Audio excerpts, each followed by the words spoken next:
Acaw, Royce Cabrera, Jenna Stevens, Sofia Pablo, Ruru Madrid, and Dennis Trillo, together with Turexik Dulay and Ange Atienza.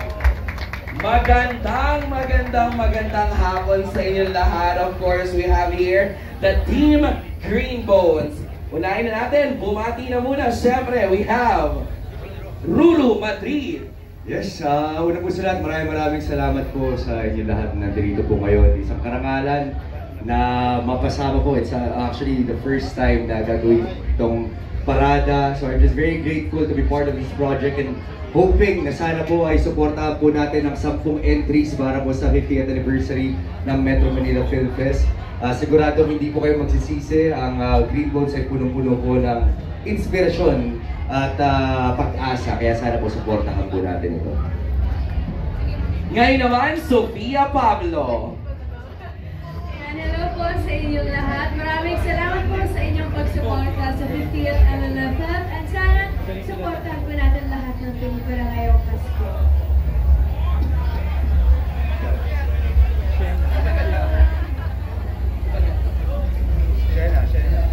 Jenna Stevens.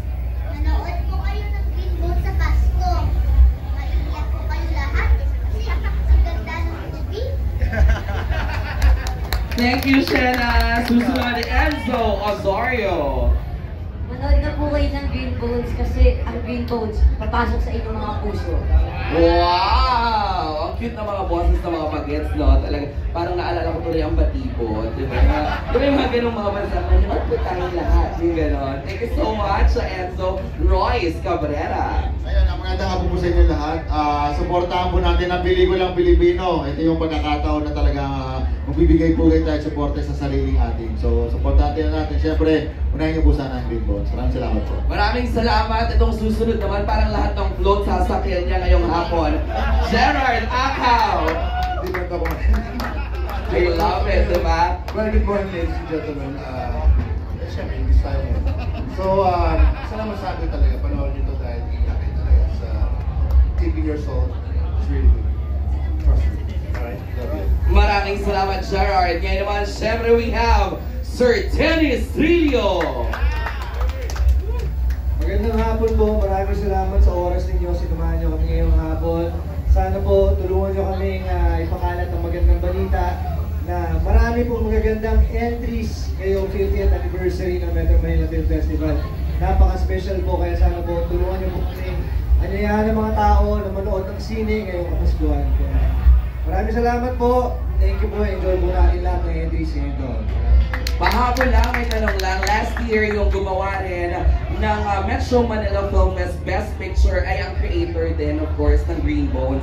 Meron din ba tayo mga Hello po, Ma'am Ange. Ayan. Good afternoon po sa lahat na kasama namin ngayon. Masisiguro lang po namin na binigay namin yung higit pa siguro sa binigay namin for Firefly last year para po maging worthy of your time ngayong taon. At we try to also make a film with a lot of values at mga bagay na mapapag-usapan po natin, na mapapag-isipan paglabas ng sine. So sana po bigyan niyo po ng pagkakataon ng Green Bones. Thank you po. Maraming salamat, Ms. Ange Atienza. Tawagin din natin the director, Turexik Dulay. Direct, yun din po ang tanong. Kagaya sa sinagot ni Ms. Ange. Ano po ba yung dapat nating abangan dito sa Green Bones? Because last year, ang Firefly, isa po yan sa pinaka-pinag-usapang pelikula ng MMFF. Unang-una sa lahat, kailangan nilang abangan yung performance na ipinakita ni Dennis Trillo, ni Ruru, at ng iba pang cast. Sobrang kaabang-abang yon. And abangan din nila yung mga secrets na ma-reveal later in life dun sa pelikula. Yun lang naman. And ayun, ang Green Bones, syempre alam naman nating lahat, kwento ito ng pag-asa, kwento ito ng paghahanap ng hustisya, at kwento ito ng pagpapakabuti. Para sa akin, ngayong Kapaskuhan, since panahon ito ng sharing and giving, panahon na para i-share natin yung kabutihan sa lahat, i-share natin yung magpapakabuti doon sa kwento ng Green Balls. Yun lang. Maraming salamat.